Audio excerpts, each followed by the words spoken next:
গাছ লাগান, পরিবেশ বাঁচান এই প্রতিপাদ্যকে সামনে রেখে লালমনিরহাটের হাতীবান্ধা উপজেলায় ব্যবসায়ীদের মাঝে বিনামূল্যে বৃক্ষরোপণ ও বিতরণ কর্মসূচি পালন করেছে বাংলাদেশ জামাতি ইসলামী হাতীবান্ধা শহর শাখার ব্যবসায়ী বিভাগ। আজ শনিবার 23 নভেম্বর সকালে উপজেলার ডাকবাংলায় প্রায় 1000 বৃক্ষ ব্যবসায়ীদের হাতে তুলে দেওয়া হয়।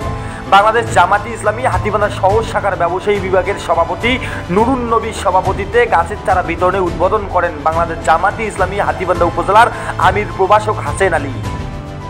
এ সময় আরও উপস্থিত ছিলেন বিসিএস শিক্ষা ক্যাডার কর্মকর্তা অধ্যাপক আব্দুল মোতালেব এরশাদ, বাংলাদেশ জামাতি ইসলামী হাতীবান্ধা উপজেলার সেক্রেটারি রফিকুল ইসলাম, বাংলাদেশ জামাতি ইসলামী হাতীবান্ধা উপজেলার শহর শাখার সভাপতি ডাক্তার জাহাঙ্গীর আলম, সরকারি আলিমুদ্দিন কলেজের সাবেক শিবির সভাপতি আলম বাদশাহ, বাংলাদেশ জামাতি ইসলামী হাতীবান্ধা শহর শাখার ব্যবসায়ী বিভাগের সেক্রেটারি মেহেদী হাসান মানিক সহ আরও অনেকেই।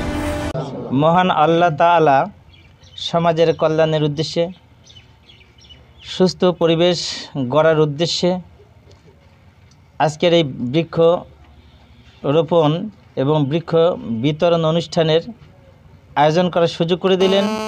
এই জন্য মহান আল্লাহ তাআলার শুকরিয়া, সকলে বলে আলহামদুলিল্লাহ। যে রসুল মানুষের কল্যাণের জন্য পরিপূর্ণ রূপে নিবেদিত ছিলেন, সেই রসুলের আদর্শ অনুসরণ করে বাংলাদেশ জামায়াতে ইসলাম এবং বাংলাদেশ ইসলামী ছাত্র শিবির মানুষের এবং পরিবেশের সার্বিক কল্যাণের জন্য চেষ্টা করে আসতেছে। সেই চেষ্টার আলোকে আজকে আবার এই বৃক্ষ রোপণ কর্মসূচি।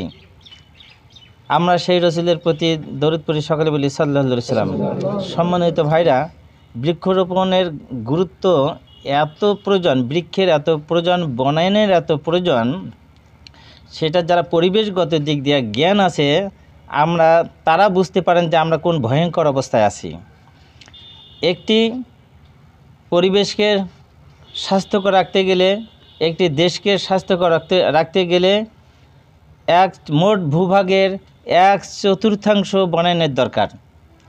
কিন্তু আমাদের দেশ জনবহুল হওয়ার কারণে, নদীমাতৃক হওয়ার কারণে এর ধারের কাছেও আমরা নেই। কাজেই প্রাকৃতিক ভারসাম্য ঠিক রাখার জন্য যে বনায়নের দরকার, যে বৃক্ষর দরকার, তা অনেক ঘাটতি। এই ঘাটতি থাকার কারণে যে স্বাস্থ্যের যে ক্ষতি হচ্ছে, পরিবেশের যে ক্ষতি হচ্ছে, আমরা জানি, সায়েন্সে পড়েছি যে মানুষ যে নিঃশ্বাস ত্যাগ করেন, তা মানুষের নিঃশ্বাস থেকে কার্বন ডাই অক্সাইড নির্গত হয়, আর বৃক্ষ থেকে বৃক্ষ অক্সিজেন নির্গত করে। তাহলে মানুষ প্রাণী বেঁচে থাকার জন্য অক্সিজেনের দরকার, আর গাছপালার বেঁচে থাকার জন্য মানুষের কার্বন ডাই অক্সাইডের প্রয়োজন। কিন্তু মানুষের সংখ্যা বৃদ্ধি পাচ্ছে, গাছপালার সংখ্যা বৃদ্ধি পাচ্ছে না, বনায়নের সংখ্যা বৃদ্ধি পাচ্ছে না। বিধায় পরিবেশের মধ্যে কার্বন ডাই অক্সাইডের পরিমাণটা ব্যাপক হারে বৃদ্ধি পাচ্ছে, অক্সিজেনের পরিমাণটা কমে যাচ্ছে। অক্সিজেনের পরিমাণ কম হলেই আমরা বুঝতে পারি যে শ্বাস প্রশ্বাসের কী কষ্ট হয়। যখন শ্বাস প্রশ্বাসের খুবই কষ্ট হয়, অক্সিজেন দেওয়া হয়, অক্সিজেন সিলিন্ডার দেওয়া হয়, সেট করা হয়। এখান থেকে আমরা অনুমান করতে পারি অক্সিজেনের প্রয়োজনীয়তা কতটুকু, বেঁচে থাকার জন্য অক্সিজেন কত প্রয়োজন। তাই সেই প্রয়োজনের ঘাটতি আল্লাহ পাক এখানে এসে বাগান করে দিবেন না। আল্লাহ পাক মানুষের উপর দায়িত্ব দিয়েছেন সুন্দর পরিবেশ, স্বাস্থ্যকর পরিবেশ, সুন্দর সমাজ, স্বাস্থ্যকর সমাজ, নিরাপদ স্বাস্থ্য জন্য বৃক্ষরোপণ জরুরি দরকার। এই জন্য বাংলাদেশ ইসলামী ছাত্র শিবির এবং বাংলাদেশ জামায়াতে ইসলাম স্কুলে, কলেজে, রাস্তার ধারে বৃক্ষরোপণ কর্মসূচি পালন করে সমাজের সেবা করে আসতেছেন।